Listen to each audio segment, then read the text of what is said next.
차가운 가을비가 내리던 밤, 미나의 흐느낌은 빗소리와 섞였다. 젖은 머리카락이 얼굴에 달라붙은 채 그녀는 강남구에 위치한 고급 아파트 문 앞에서 무릎을 꿇고 있었다. 한 손으로는 낡은 배낭을 꼭 붙잡고 다른 손으로는 굳게 닫힌 현관문을 두드렸다. 제발 엄마 아빠. 문이 살짝 열렸다. 실내의 밝은 빛이 정우의 차가운 얼굴을 비추었다. 50대 중반의 키 큰 남자, 뒤로 빗어넘긴 반백의 머리, 주름 하나 없이 다림질된 흰 셔츠를 입고 있었다. 마치 밖에서 폭우가 쏟아지고 있다는 사실을 모르는 것처럼. 아직도 이 집에 얼굴을 들이밀 용기가 있구나. 정우는 각 단어를 무겁게 내뱉었다. 당장 꺼져. 넌 이 가족에게 충분한 수치를 안겼어. 아빠. 미나는 울며 일어서려 했지만 젖은 계단에서 미끄러졌다. 제겐 아무도 없어요. 부모님밖에. 현관에서 하이힐 소리가 울렸다. 항상 비단 한복이나 명품 원피스를 입고 진주 목걸이를 한 여자, 수진이 남편 뒤에 나타났다. 팔짱을 끼고 단검처럼 날카로운 눈빛으로 서 있었다. 미나야, 수진은 차갑게 말했다. 우리 가족이 어떤지 넌 잘 알잖아. 체면이 전부야. 그런데 그 배를 달고 여기에 오다니 정말 우리가 받아들일 거라 생각했니? 저는 다른 선택이 없었어요. 준호 오빠는 저를 거부했고 친구들은 등을 돌렸어요. 갈 곳이 없어요. 정우는 마치 젖은 옷을 입고 절망에 찬 눈빛으로 서 있는 유일한 딸을 더 이상 볼 수 없다는 듯이 뒤로 물러섰다. 그럼 가라.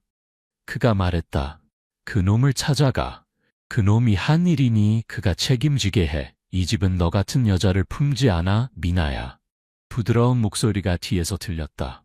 오래된 가정부 영숙이었다. 머리를 틀어올린 회색 머리카락과 걱정스러운 표정이었다. 사모님, 오늘 밤은 너무 춥습니다. 적어도 하룻밤만이라도 들어오게 해주세요. 수지는 분노로 돌아섰다. 조용히 하세요. 이건 우리 가족 문제예요. 끼어들지 마세요. 하지만 따님이잖아요. 영숙이 중얼거렸다. 미나는 더 이상 내 딸이 아니야. 정우가 소리쳤다. 만약 지금 당장 가지 않으면 경찰을 부를 거야. 부끄러운 인간. 문이 미나의 얼굴 앞에서 쾅 쳤다. 바람이 세차게 불고 비가 그녀의 얼굴을 때렸다. 그녀는 일어설 힘도 없이 무릎을 꿇었다. 떨리는 손으로 배를 감쌌다. 그곳에는 작은 생명이 자라고 있었다. 내 사랑, 미나 엄마야. 미안해. 충분히 강하지 못했어. 하지만 우리는 살아남을 거야. 약속할게. 그녀는 비 속에서 버려진 인형처럼 그대로 있었다. 그 집에 대한 기억들이 마음속에 밀려왔다. 어릴 적에는 마당을 뛰어다녔고 정우는 그녀를 어깨에 태웠으며 수지는 자장가를 불러주었다. 모든 것이 먼 꿈처럼 느껴졌다. 이제 한때 가족이라 부르던 사람들은 그녀를 차가운 나락으로 던져버렸다. 우산이 그녀의 머리 위로 펼쳐졌다. 미나는 부어오른 빨간 눈으로 고개를 들었다. 괜찮으세요? 남성의 목소리가 들렸다. 비옷을 입은 40대 남자였고 얼굴에는 근심이 가득했다. 괜찮아요. 미나는 고개를 저었다. 그냥 비를 피할 곳이 필요해요. 여기서 밤새 있을 수는 없잖아요. 그가 부드럽게 말했다. 제 이름은 민석입니다. 이 거리 초입에 살아요. 택시를 불러드릴까요? 미나는 고개를 저었다. 아니요, 갈 곳이 없어요. 민석은 그녀 뒤에 있는 호화로운 집을 바라보며 한숨을 쉬었다. 저분들이 가족인가요? 더 이상 제 가족이 아니에요. 미나는 눈을 감았다. 저를 버렸어요. 그녀는 일어서려 했지만 계단에 미끄러져 넘어졌다.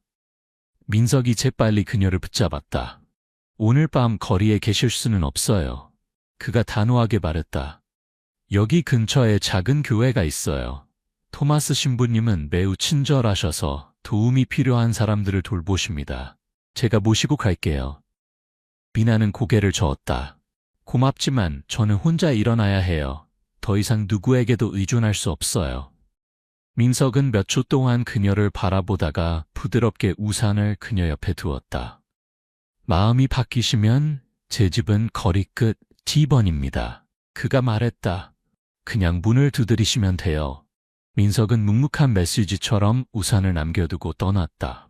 미나는 또 울지 않으려고 입술을 깨물며 우산을 잡았다.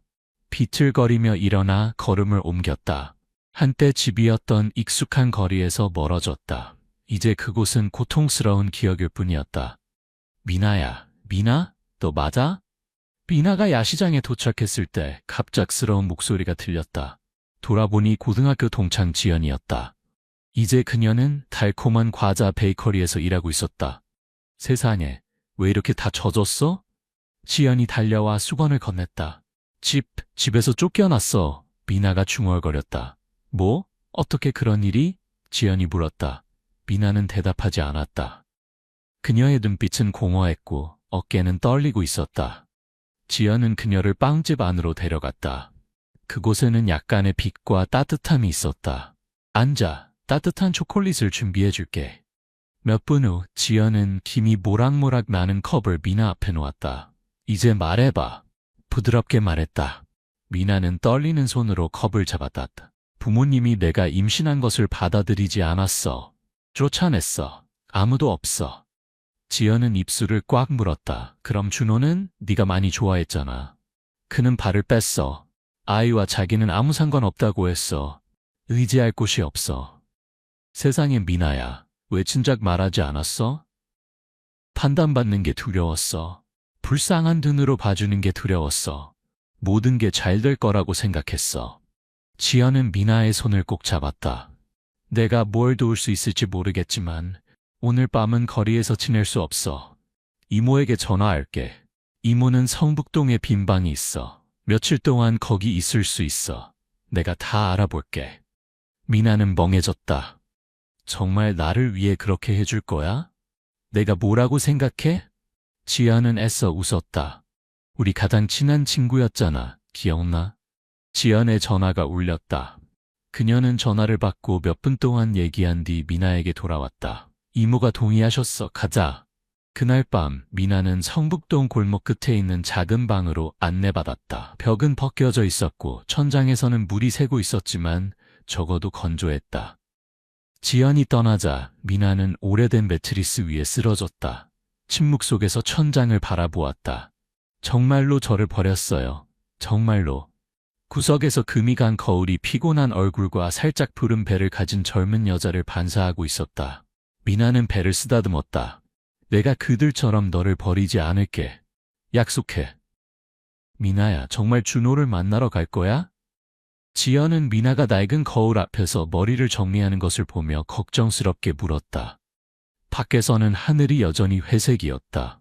검은 구름이 젊은 여자의 기분을 반영하고 있었다. 응, 한 번은 시도해봐야 해, 지연아. 결국 아이는 그의 것이니까. 지연은 입술을 물었다. 하지만 만약 그가 여전히 마음을 바꾸지 않는다면 내가 다시 상처받을까봐 두려워. 많은 걸 기대하지 않아. 그저 부모님처럼 완전히 등을 돌리지 않기를 바랄 뿐이야. 미나가 속삭였다. 마지막으로 한 번만 들어보고 싶어. 지연은 한숨을 쉬고 얇은 재킷을 미나에게 걸쳐주었다. 같이 갈게. 아니, 혼자 가야 해. 미나는 고개를 저었다. 이걸 직면해야 해. 준호의 집은 분당의 고급 주택가에 있었다. 미나는 반짝이는 검은 대문 앞에서 멈춰서서 잠시 망설인 후 초인종을 눌렀다. 몇 분 후, 실크 가운을 입은 젊은 여자가 문을 열었다. 누구세요? 저, 준호 씨를 찾고 있어요. 그 여자는 미나를 위아래로 훑어보았다. 그는 아침 식사 중이에요. 당신은 누구시죠? 오래된 친구예요. 여자는 콧방귀를 뀌고 안으로 돌아가 소리쳤다.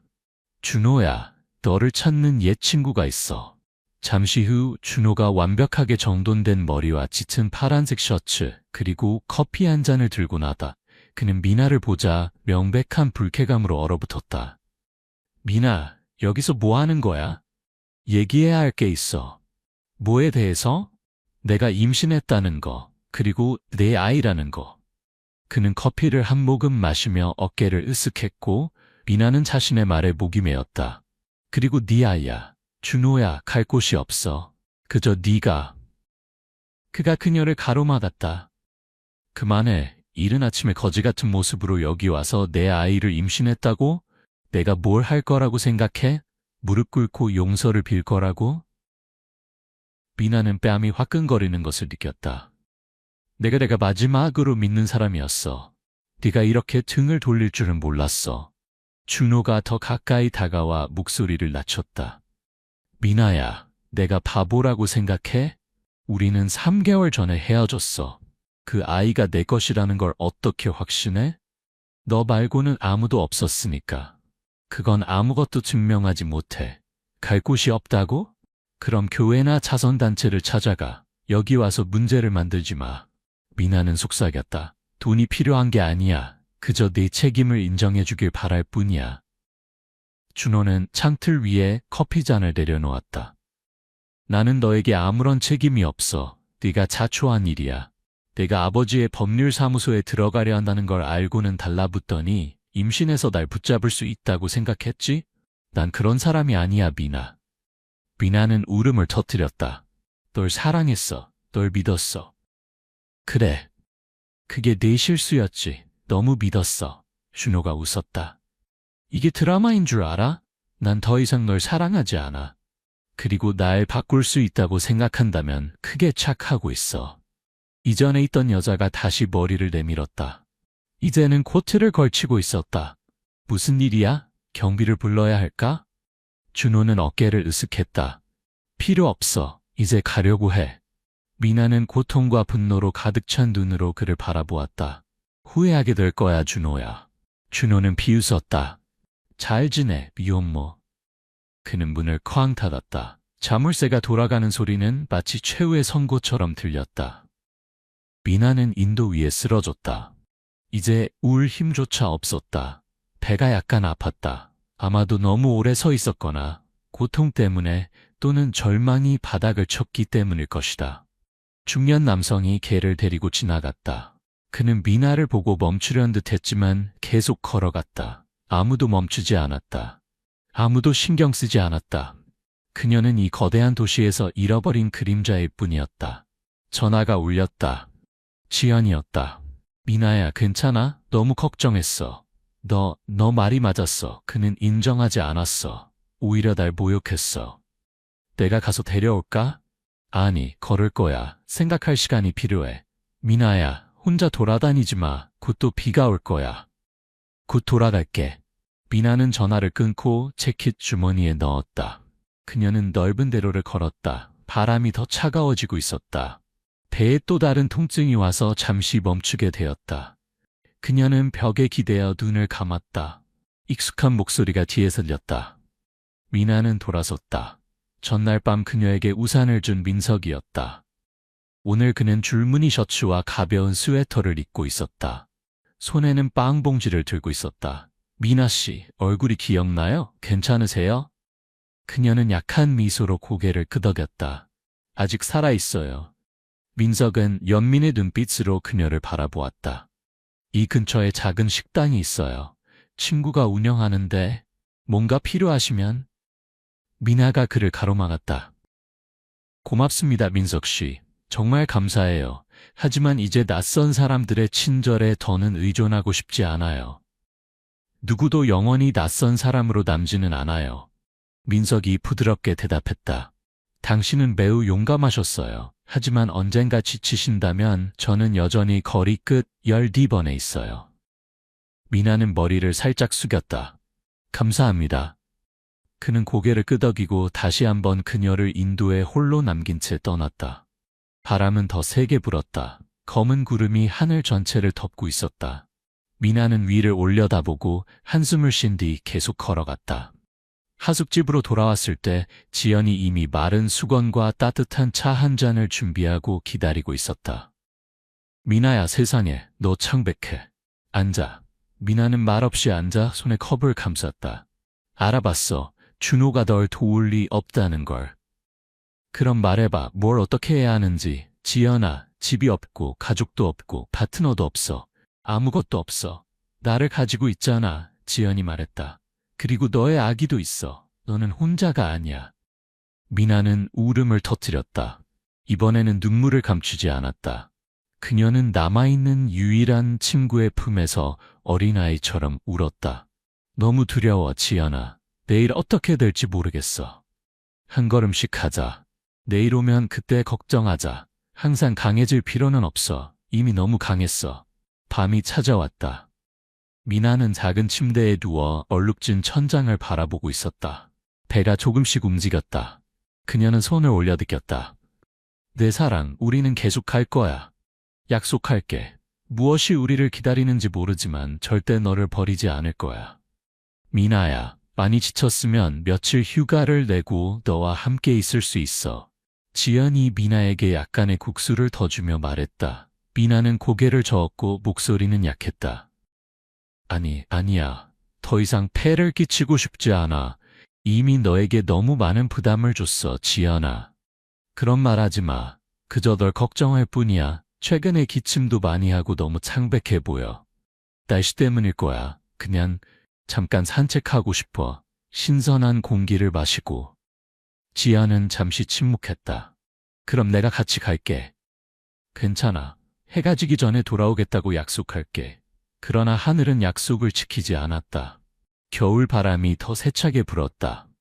하늘은 오후 4시부터 어두워졌다. 미나는 얇은 코트에 몸을 움츠린 채 하숙집 뒤 작은 공원을 걸었다. 그녀의 숨결이 하얀 입김으로 나왔고 손가락은 추위로 아팠다. 공원 끝에 있는 큰 나무 아래 돌벤치는 여전히 그곳에 있었다. 미나는 한숨을 쉬며 앉았다. 1000가지 생각이 그녀의 마음을 채웠다. 집에서 쫓겨난 지, 준호가 그녀를 모욕한 지 일주일이 지났다. 이제 더 이상 눈물도 나지 않았다. 아마 이게 너와 나의 끝일지도 몰라. 그녀는 배에 손을 얹고 속삭였다. 매우 빨리 어두워졌다. 바람은 사방으로 낙엽을 날리며 격렬하게 불었다. 미나는 세게 몸을 감쌌지만 추위는 뼛속까지 스며들었다. 배가 수축했다. 갑작스러운 통증에 그녀는 몸을 구부렸다. 아니, 지금 아니야, 내 사랑아. 그녀는 호흡이 어려웠다. 공원은 완전히 비어 있었다. 가로등이 한 그림자가 천천히 다가오고 있었다. 괜찮으세요? 미나는 고개를 들었다. 회색 울코트와 수염, 종이봉지를 든 50대 남자였다. 이 추위에 혼자 계시네요. 그가 계속했다. 저는 인철이라고 합니다. 보통 이 공원의 길고양이들에게 먹이를 주러 옵니다. 미나는 평온해 보이려고 노력하며 살짝 고개를 끄덕였다. 그냥 잠시 쉬려고 했어요. 인철은 예의 바른 거리를 두고 앉았다. 몇 개월이세요? 거의 6달이요? 많이 어리시네요. 혼자 사세요? 미나는 시선을 돌리며 망설였다. 가족이 없어요. 아무도. 인철은 몇 초간 침묵했다가 봉지에서 빵을 꺼내 건넸다. 드세요. 배고파 보이시네요. 미나는 빵을 몇 초간 바라본 뒤 수줍게 받았다. 감사합니다. 당신 일에 끼어들고 싶지는 않지만 인철이 천천히 말했다. 여기 있을 수는 없어요. 이미 기온이 영하 5도 아래로 떨어졌어요. 오늘 밤 지낼 곳이 있으세요, 미나 씨? 멀리서 목소리가 들렸다. 지연이 코트를 펄럭이며 공원으로 달려왔다. 깜짝 놀랐잖아, 정말. 그녀는 숨을 헐떡이며 도착했다. 잠깐 산책하러 간다더니 벌써 저녁 7시라고. 미나는 약하게 미소 지었다. 시간 감각을 잃었나 봐. 지연은 뭔가 걱정스럽게 인철을 바라보았다. 당신은 인철 씨군요? 그냥 여기 웅크리고 있는 모습을 봤을 뿐이에요. 아무것도 안 했어요. 맹세해요? 그가 친절한 미소로 말했다. 지연은 고개를 끄덕였다. 감사합니다. 그녀는 매우 약해요. 밖에 오래 있으면 안 되는데. 도와드릴게요. 인철이 일어나 조심스럽게 미나의 팔을 잡았다.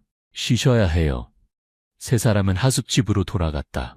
문 앞에 도착하자 인철이 멈췄다. 뭐든 필요하시면 모퉁이에 있는 오래된 수리점에 살아요. 인철 수리점이라고 써 있어요. 언제든지 오세요. 감사합니다. 지연이 작은 절을 했다. 미나는 정말 감사합니다 라고 속삭였다. 인철은 미소 지었다. 이런 추위에 아무도 혼자 있어서는 안 돼요. 그날 밤 미나는 열이 났다. 이마가 타올랐고 심하게 땀을 흘렸다. 지연은 잠들지 않고 이마에 차가운 수건을 올려주며 걱정했다. 미나야, 이렇게 날 놀라게 하지 마. 미나는 한밤중에 쉰 목소리로 눈을 떴다. 괜찮아. 그냥 추워. 열이 있어. 내일 보건소에 데려갈 거야. 아니, 문제 일으키고 싶지 않아. 조용히 해? 나한테 맡겨. 다음 날 아침 지연은 미나가 침대에서 일어나도록 도왔다.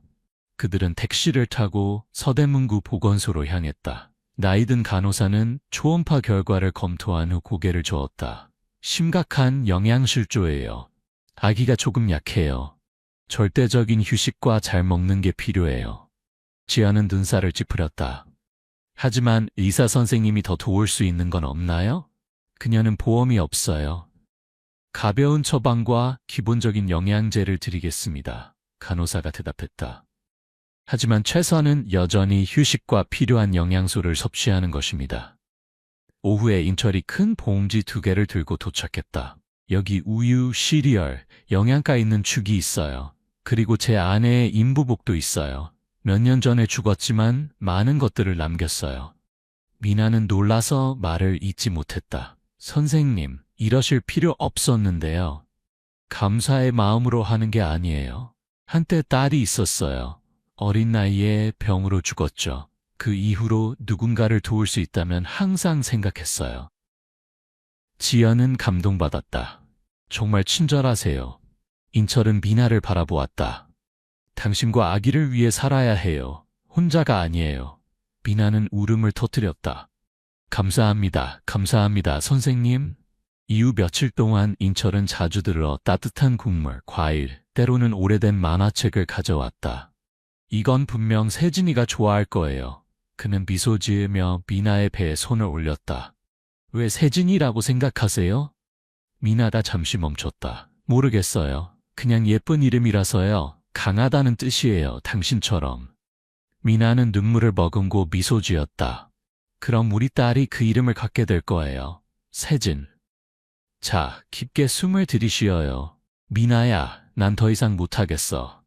조금만 더, 조금만. 미나의 고통스러운 비명이 성북동의 작은 진료소 뒷방에 울려 퍼졌다. 땀이 그녀의 머리카락을 적셨다. 그녀의 손은 오래된 침대 시트를 꽉 쥐고 있었다. 그녀는 다시 한번 소리를 지른 뒤 기절했다. 아기 머리가 나왔어요. 한 번만 더, 미나 씨. 으아! 그리고 울음소리가 들렸다. 약하지만 분명한 울음.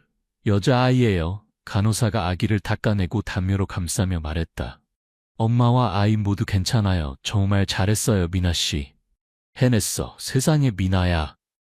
지연은 눈물을 흘리며 말했다. 성공했어. 미나는 눈이 흐릿했지만 간호사가 아기를 그녀의 가슴 위에 올려놓자 특별한 빛이 돌았다. 안녕, 내 사랑. 세진아, 내 딸. 작고 연약한 세진은 발을 흔들었고 그녀의 울음은 어머니의 가슴을 느끼자 점점 잦아들었다. 미나는 딸의 이마에 키스했고 눈물이 뺨을 차고 흘러내렸다. 내 가장 어두운 순간에 왔지만 너는 내가 계속 살아가고 싶은 이유야. 며칠 후 인철이 오래된 유모차를 가지고 진료소에 나타났다. 연한 분홍색으로 새로 칠해져 있었다. 예쁘진 않지만 튼튼해요. 그가 웃었다. 요즘 수리하고 있었어요. 지연은 감격하며 유모차를 받았다. 인철 씨, 너무 과분해요. 정말 어떻게 감사드려야 할지. 더 이상 감사하지 마세요. 그녀와 아이가 잘 지내는 것만으로도 저는 행복해요. 미나는 세진을 안고 나왔다. 아이는 그녀의 팔에 평온하게 잠들어 있었다. 안아보시겠어요? 미나가 지친 모습으로 미소 지었다. 인철은 잠시 망설였지만 팔을 뻗어 조심스럽게 세진을 받아들었다. 정말 가볍네요. 그리고 이렇게 큰 눈을. 그가 속삭였다. 세진이라고 이름 지었어요. 지연이 말했다. 강하다는 뜻이에요. 아름다운 이름이네요. 인철이 고개를 끄덕였다. 이 아이는 자라서 모두를 놀라게 할 거예요. 하지만 이후 몇 달은 살아남기 위한 진정한 투쟁이었다. 미나는 거리 끝에 있는 한 가정집에서 시급으로 청소일을 구했다. 때로는 바닥을 닦고 때로는 빨래를 하고 많은 밤을 늦게까지 일해야 했다. 좀 더 휴식을 취하면 안 될까? 지연이 미나가 세진을 안고 비틀거리며 들어오는 모습을 보며 물었다. 쉬면 누가 월세를 내? 미나가 창백한 입술로 대답했다. 지연은 침묵을 지키며 따뜻한 국밥 한 그릇을 식탁에 올려놓았다. 빵집에 이력서를 냈어. 날 고용하면 밤에 일하고 돈을 조금 줄 수 있을 거야. 지연아, 안 돼. 넌 이미 나를 위해 너무 많은 일을 했어. 닥쳐. 친구란 그런 거야. 바보야. 미나는 웃었지만 눈물이 절로 나왔다. 넌 이해 못해. 매일 아침 일어나서 세진이만 보면서 포기할 수 없어 라고 반복해. 하지만 내 몸이 언젠가 더 이상 못 버틸까봐 두려워. 지연이 그녀의 손을 꽉 잡았다. 내게 무슨 일이 생기면 누가 세진이를 돌볼까? 그 애를 위해 강해져야 해. 하지만 강하다는 건 모든 걸 혼자 짊어진다는 뜻이 아니야. 도움을 청하는 법을 배워야 해. 인철도 자주 들러 우유, 기저귀, 아기 옷을 가져왔다. 교회 모임에 아주머니들이 모금을 했어요. 그가 말했다. 저는 그냥 전달만 하는 거예요. 정말 친절하시네요. 미나는 봉지를 받으며 약하게 미소 지었다. 혼자서 아이를 키우는 건 매우 긴 여정이에요. 하지만 이제 혼자가 아니에요. 미나 씨. 인철이 그녀의 손을 꼭 잡자 미나는 감동했다. 알아요. 당신이 아니었다면 해내지 못했을 거예요. 인철은 부드럽게 미소 지었다. 세진이가 온 이후로 살아있는 것 같아요. 세진이 8개월이 되었을 때 미나는 시장에 있는 작은 식당에서 테레사라는 여자가 운영하는 파트타임 웨이트리스 일자리를 얻었다. 열심히 일하기만 하면 돼요. 테레사가 강한 목소리로 말했다. 예쁜 사람이 아니라 정직하고 기꺼이 일할 사람이 필요해요. 아기가 있는데 데려와도 될까요? 미나가 희망에 찬 목소리로 물었다. 물론이죠. 부엌에 아기 침대가 있어요. 저도 한부모였어요. 이해 못할 것 같나요? 미나는 울 것 같았다. 감사합니다. 열심히 일하겠습니다. 내일 아침부터 시작하세요. 테레사가 손을 흔들며 말했다. 새 직장 첫날 아침. 미나는 인철이 준 오래된 유모차에 세진을 태우고 왔다. 얌전히 있어야 해, 내 사랑. 오늘 엄마다 새로운 곳에서 시작해. 테레사는 미나를 부엌으로 데려가 커튼과 선풍기가 있는 곳에 유모차를 두라고 했다. 아기는 여기 두세요. 필요한 게 있으면 부르세요. 하루 종일 미나는 테이블을 서빙하고 청소하고 접시를 나르고 했다. 시간이 날 때마다 부엌에 들어가 세진이를 확인했다. 아이는 평온하게 자거나 천장을 보고 있었다. 때로는 혼자 웃기도 했다. 넌 정말 놀라워, 우리 아가. 미나는 그녀의 뺨에 키스하며 속삭였다. 밤에 하숙집에 도착하자 미나는 지친 채 바닥에 주저앉았다. 다리가 아프고 손은 접시를 오래 닦아 빨갛게 변해 있었다. 지아는 그녀 옆에 앉아 손에 젖은 수건을 올려주었다. 아파? 값어치 있어. 세진이를 위해서라면. 매일 그 아이는 커가고 더 많이 웃고 그 신뢰로 가득한 눈으로 날 바라봐. 그런 모든 희생이 가치 있다는 걸 알아. 지연은 살짝 미소 지었다. 누구도 네가 딸을 사랑하는 것만큼 사랑하는 걸 본 적이 없어. 미나는 딸을 안으며 속삭였다. 그 애는 내 전부야. 내가 아직도 존재하는 이유야. 어느 오후 인철이 나무 액자를 들고 왔다. 일요일에 세진이가 날 보고 웃었을 때 이 사진을 찍었어요. 보세요. 미나는 사진을 보았다. 세진이 입을 크게 벌리고 웃고 있었다. 작은 손을 흔들고 눈은 반짝였다. 그녀는 웃다가 눈물이 솟구쳤다. 그 아이는 정말 이 동네를 바꿨어요. 인철이 말했다. 모두가 그 아이를 사랑해요. 내 딸은 어둠 속의 빛이에요. 미나가 말했다. 그리고 그 빛이 내 삶을 구했어요. 정우야, 오늘 벨디스 회장님 댁에 저녁 약속 없어? 수진이 검은 이브닝 드레스와 황금 팔찌를 반짝이며 계단을 내려왔다. 그녀는 거울의 마지막으로 자신을 비춰본 뒤 가벼운 목소리로 남편에게 물었다. 이미 기사한테 준비하라고 했어. 그리고 네가 스파에 전화했어. 응, 전화했어. 내일 아침 10시 정각에 머리와 네일하러 집에 올 거야. 정우는 소파에 앉아 위스키 한 잔을 들고 TV에서 재무 뉴스를 보고 있었다. 시장이 다시 오르고 있어. 마르베아에 투자했던 부지가 좋은 수익을 낼 것 같아. 당신은 사업 천재야. 수진이 비꼬며 웃었다. 바르셀로나에 아파트를 또 살까? 여름 휴가용으로. 미나에 대한 단 한마디도, 거의 2년 전에 집에서 쫓아낸 딸에 대한 언급도 없었다. 미나가 살던 가난한 동네에는 가벼운 비가 내리고 있었다. 인철은 양모 아동복 2벌을 들고 하숙집에 도착했다. 미나 씨, 자선단체 모임에서 이 옷들을 찾았어요. 아이가 이걸 입으면 더 따뜻할 거예요. 미나는 세진을 안고 기쁘게 웃으며 나왔다. 감사합니다, 선생님. 우리 아이가 정말 좋아할 거예요. 세진은 뜰을 뛰어다니며 웃고 있었고 얇은 재킷이 바람에 펄럭였다. 매일 너를 더 닮아가네, 인철이 말했다. 그 눈은 정확히 네가 어렸을 때와 같아. 아니요, 더 아버지를 닮았어요. 미나가 침울한 눈빛으로 중얼거렸다. 인철이 조용히 물었다. 아직도 부모님을 생각해?